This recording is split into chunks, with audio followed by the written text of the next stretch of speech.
So yes, and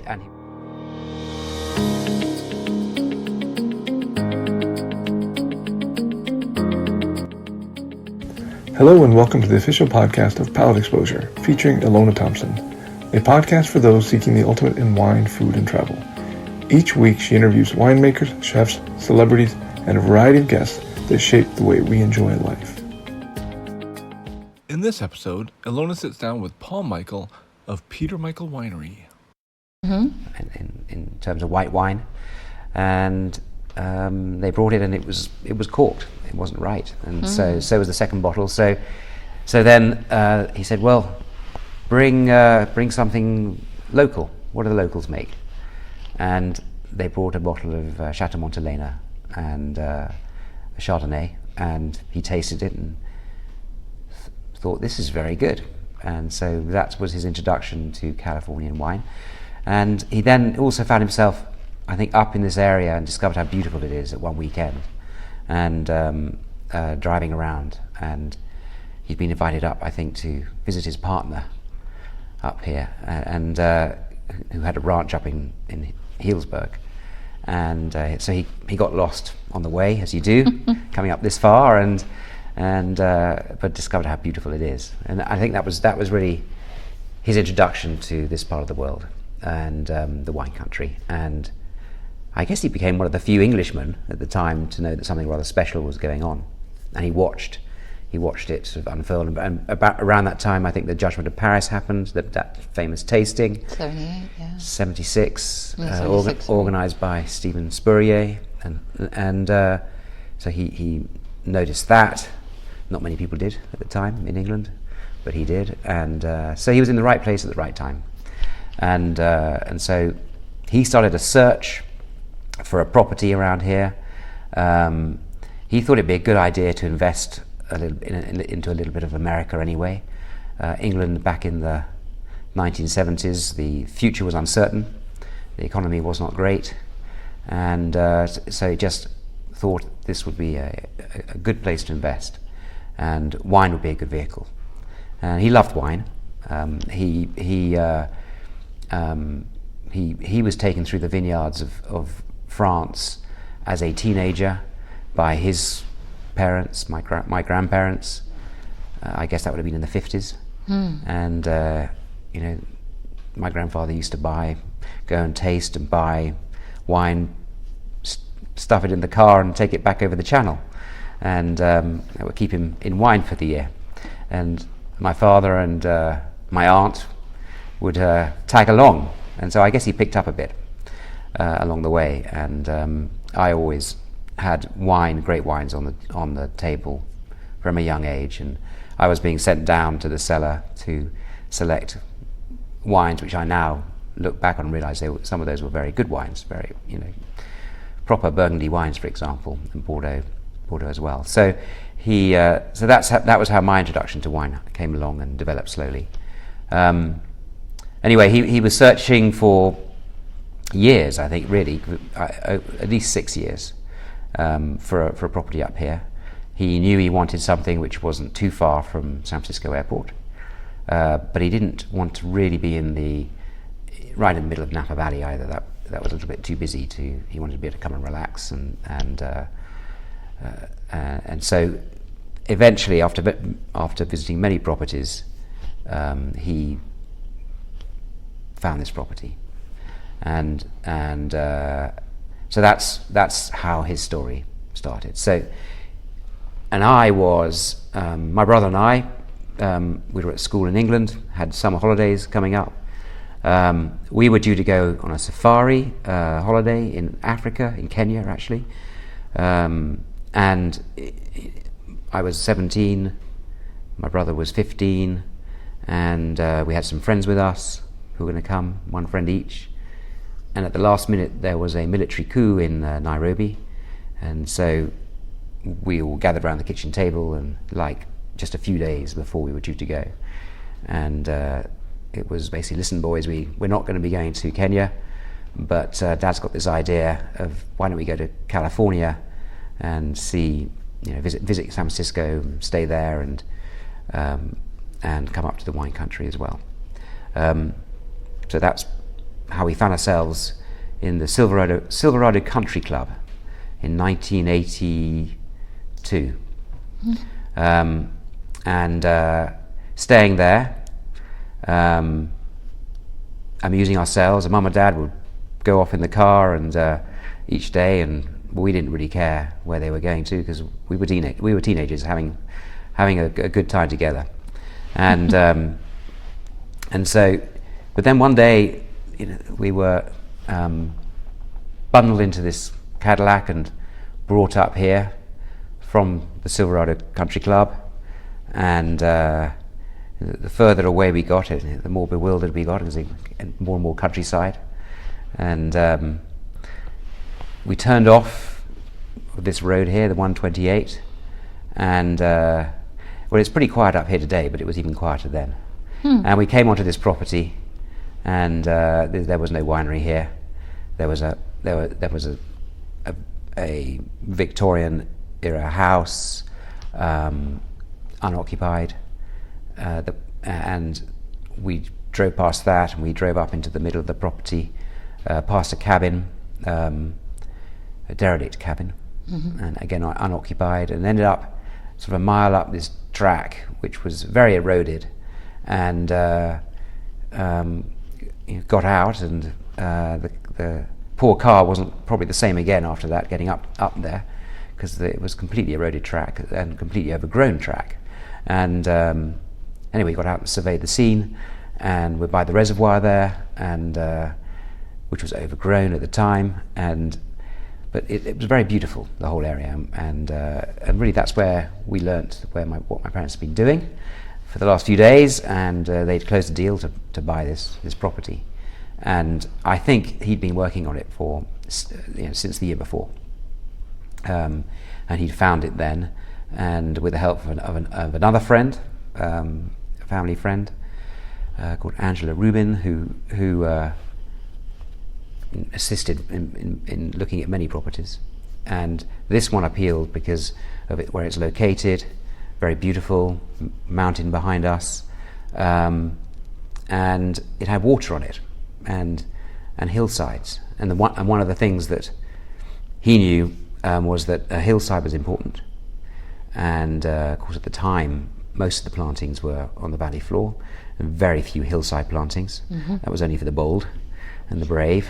And he knew water was really important. So. We were told that we would be coming back in the spring and planting the first vines, my brother and I. Well, exactly, when he said we, what he precisely meant was my brother and I. And we were back in the following April '83 and planted the first vines. And those vines were Cabernet Sauvignon, Merlot, and Cabernet Franc at the time, to make a nice Bordeaux-style red from California, a claret.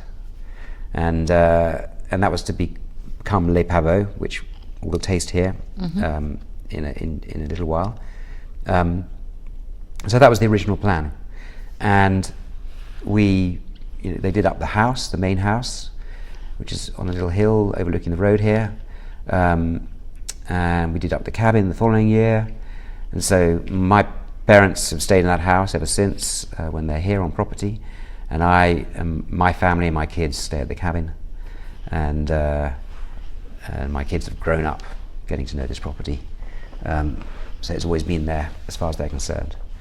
But when we were here, there really, as I said earlier, there really wasn't much here, and I don't think my father in his wildest dreams realised it would be quite the success that it became, and become so well known in the world. A bit of luck came along on the way.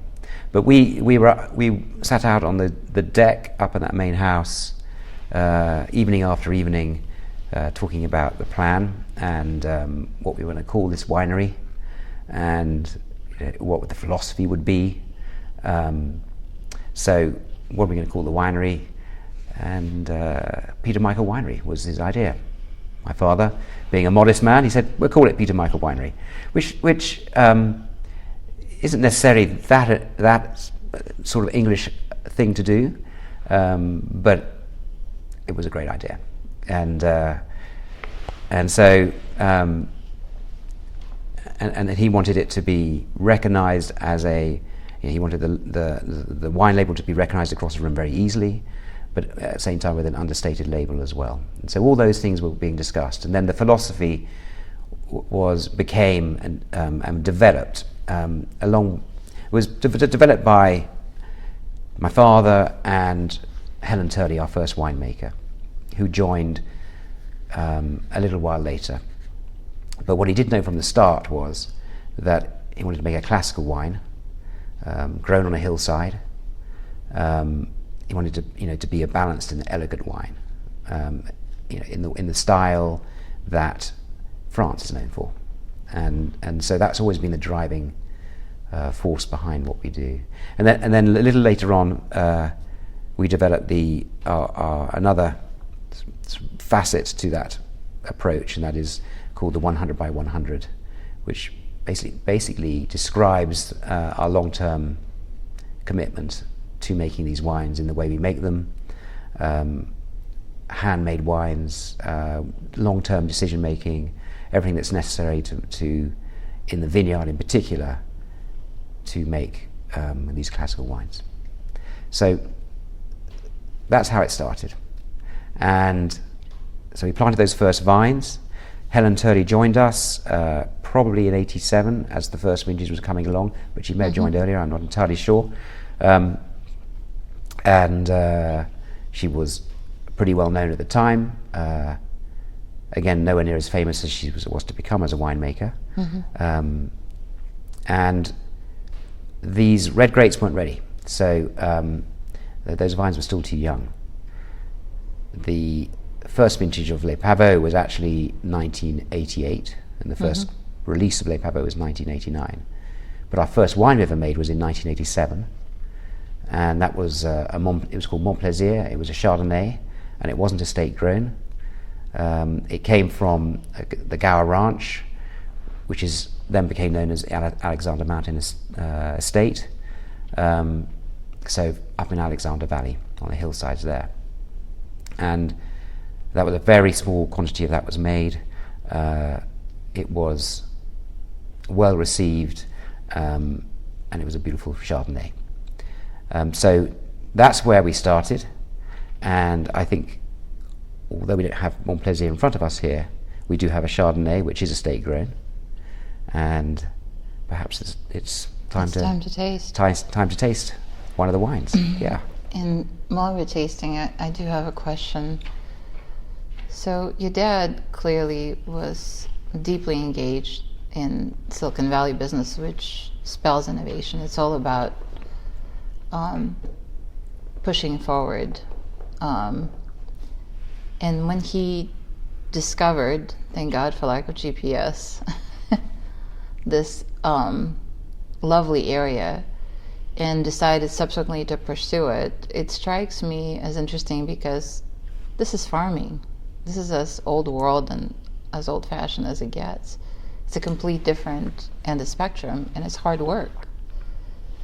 And he clearly had many choices of what he would have pursued outside of his chosen profession. What do you think motivated him to come here, besides the natural beauty and the fact that he was very, he's a visionary, really. I mean, to be predisposed to California wine with such a short history at the time, as far as the world knew, bespeaks the depth of his thinking and perception. Mm-hmm. Yeah. Well, when I can remember thinking when my father said, "We're going to make some Californian wine. We're going to grow some grapes and make some Californian wine." You know, we knew Californian wine in the UK because it was widely advertised on television, but it was wine came in a little box with a little tap on it, right? And that's what we all associated Californian wine with at the time. We didn't associate it with Napa Valley special wines. And never heard of Sonoma Valley or Sonoma County. There was a certain question amongst us as to why do you want to do that, Dad? And I think many of his friends also said, Pete, why do you want to do that? Well, surely you should just go to France and pick up a chateau, which you could do at that time in those days. He likes a challenge. Still does. He's a natural entrepreneur. I think he knows how. He's been pretty successful at picking a good team to help him. There is a story that the president of the winery is Scott Rohde, and Scott was the real estate vendor at the time. He was the agent or broker between the two sides, and so my father says that he said, Scott, I'll do this, but I'll only do this if you'll become president for us. So he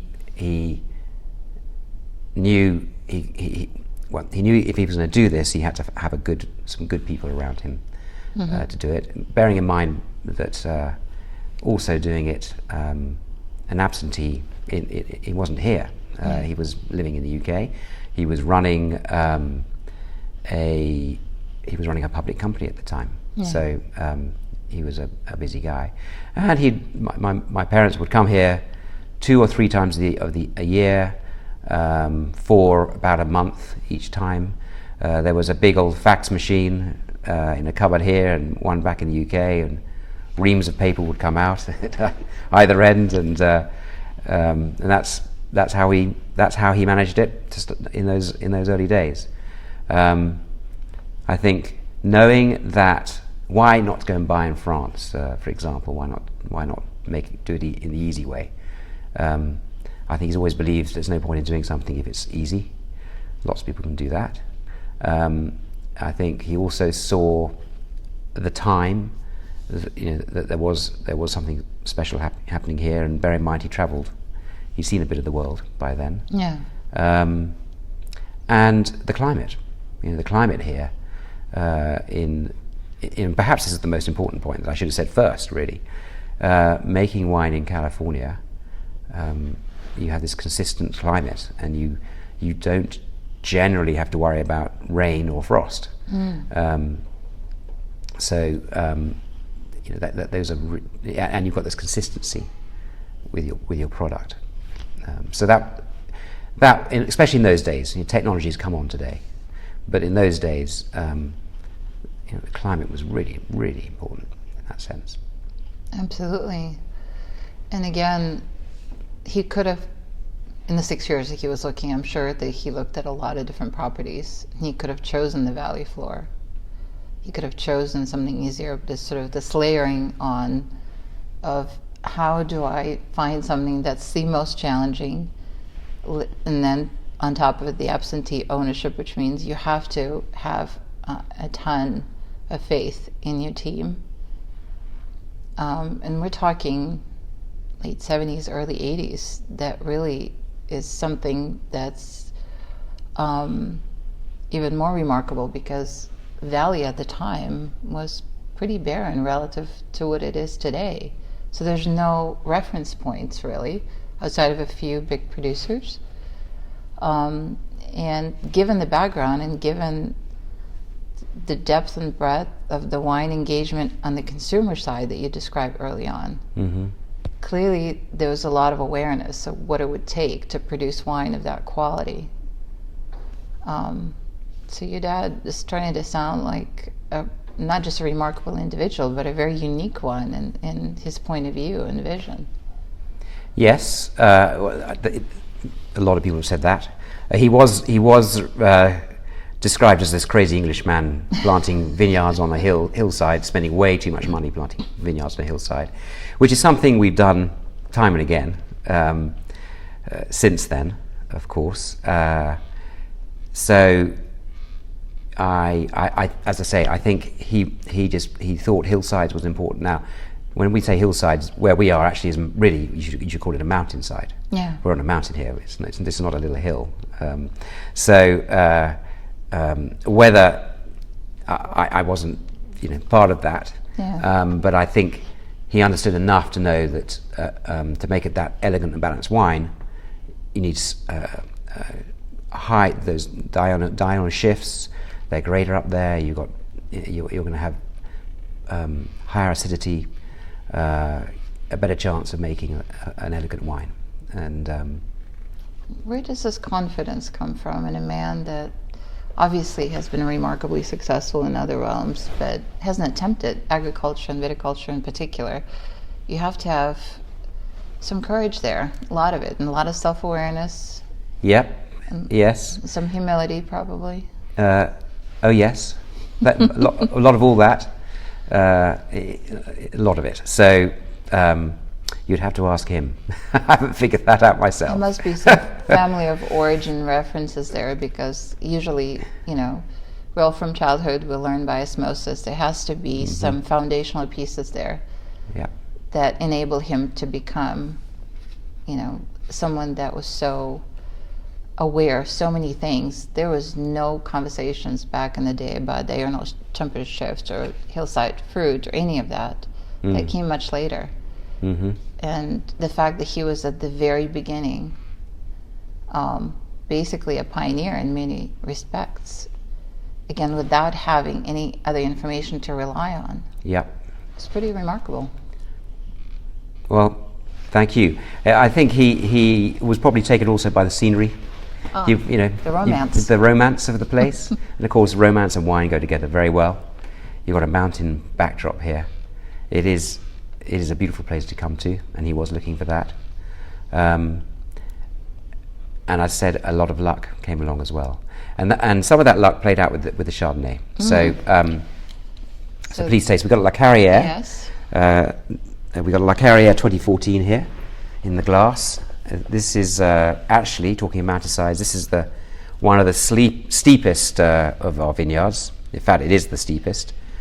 It's got up to a 40% slope in some spots. Beautiful view over Knights Valley, and which is where this is the AVA we're in. We're in Knights Valley AVA. Yeah. And La Carrière means quarry in French. So the French naming was part of that philosophy, again, to reflect the classical winemaking approach and where our inspirations come from. And quarry, very suitably named because it's probably the steepest, it's the rockiest of our vineyards. And this is estate grown, and when you raise this glass to your nose, you've got some wonderful minerality in there. I was just thinking that. I'm not sure people were talking about minerality back then either. But no, and they still don't know much about it, turns out, as recent debates would suggest. That could be a misnomer. Maybe you can chime in on this a bit, Peter. Well, the first Chardonnays that we made were from the Gower Ranch, and they were made pretty much the same way this wine is made. So barrel fermented, indigenous yeast fermentation, extensive yeast contact, and bottled unfined and unfiltered. And that basic recipe has been with the winery since the first vintage in 1987. What was always different about the wine that came from Gower is it did not have that crushed oyster shells, sea salt kind of minerality that you see in the Chardonnays that we have from Knights Valley. As the project developed, we ended up going away from sourcing anything at Gower and actually created a Montplaisir block here on the estate. Spent several vintages transitioning it over, and the biggest change in the wine was the addition of that minerality. So there's something going on this property that leads to that mineral expression in the wines. We know that because the wines that we made from other properties didn't share that minerality.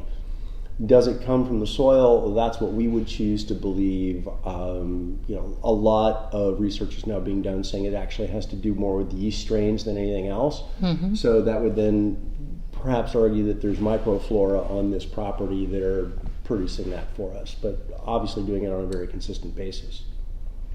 So what is your definition of minerality?